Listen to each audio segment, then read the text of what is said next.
にちは。低糖質ライフ愛好家のドリコです。この動画はレシピだけでなく知識を提供するチャンネルになります。食材から得られる栄養素はもちろんですが、どんな効果が期待できるかがわかる内容になっています。この動画を最後までご覧いただくと、おすすめ理由や健康効果、歴史や文化、作り方がわかりますので、ぜひ最後まで見てください。材料はこの動画の最後または概要欄にあります。確認してくださいね。なお、レシピや効能はチャット GPT を参考にしています。ご理解とご了承をお願いします。それでは始めます。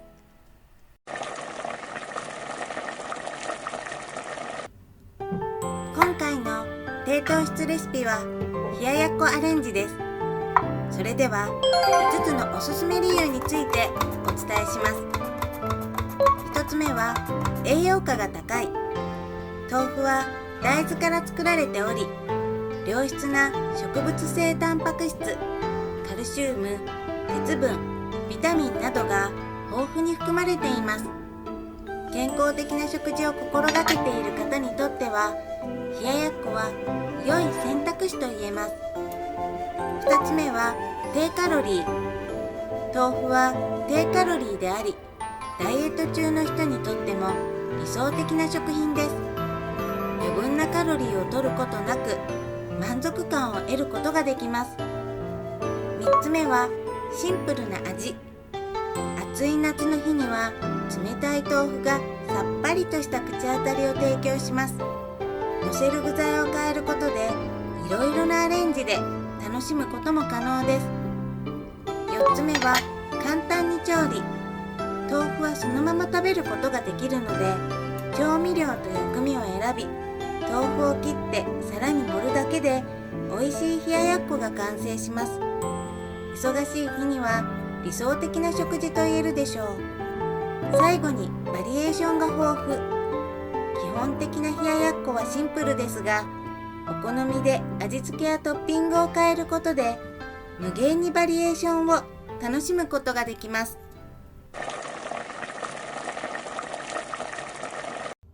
冷ややっこの5つの健康効果についてお伝えします。1つ目は高タンパク質。豆腐は大豆から作られているため、良質な植物性タンパク質が含まれています。タンパク質は体の組織を作り修復するのに必要な栄養素で、免疫機能の維持やホルモンの生成にも重要です。2つ目はカルシウムと鉄分。豆腐は骨を強くするカルシウムを含み、さらに鉄分も含まれています。鉄分は赤血球を作るのに必要で、酸素を体中に運ぶのに重要な役割を果たします。3つ目はイソフラボン。大豆はイソフラボンという抗酸化物質を含んでいます。これは心臓病や一部のがんを予防する可能性があり、また女性ホルモンに似た働きをするため、更年期障害の症状を緩和する可能性もあります。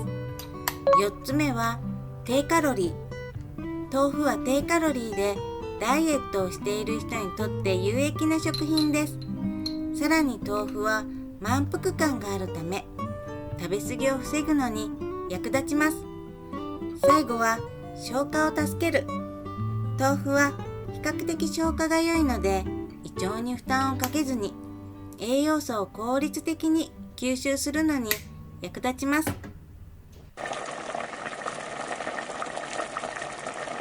豆腐自体の歴史は非常に古く、中国の古代から存在していました。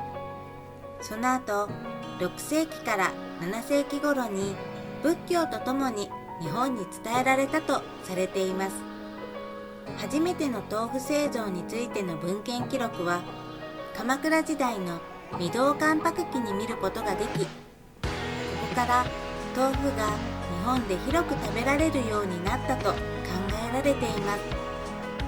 特に冷ややっこについての歴史は、豆腐そのものの歴史と一緒に展開されました。豆腐は保存性が比較的高く、また比較的簡単に作ることができる食材であるため、日本全国で広く食べられてきました。日本の夏は暑く、湿度も高いので、冷たくてさっぱりした食べ物が好まれ、そういった環境の中で冷ややっこが広まったとされています。日本の食文化では、旬の食材を生かすことが重視されています。夏場の冷ややっこは暑い季節にぴったりの料理として、またその風味と食感を最大限に生かす料理としてとても人気があります。豆腐の自然な風味を楽しむためにシンプルな調味料が用いられることが多いです。また冷ややっこはその簡単さと手軽さから日本家庭の日常的な食卓にもよく登場します。見た目の美しさや薬味との調和も楽しむことができるため、来客がある時の一品としても選ばれます。これらは日本の和食文化の中で重視される美的感覚や素材そのものの風味を大切にする考え方を反映しています。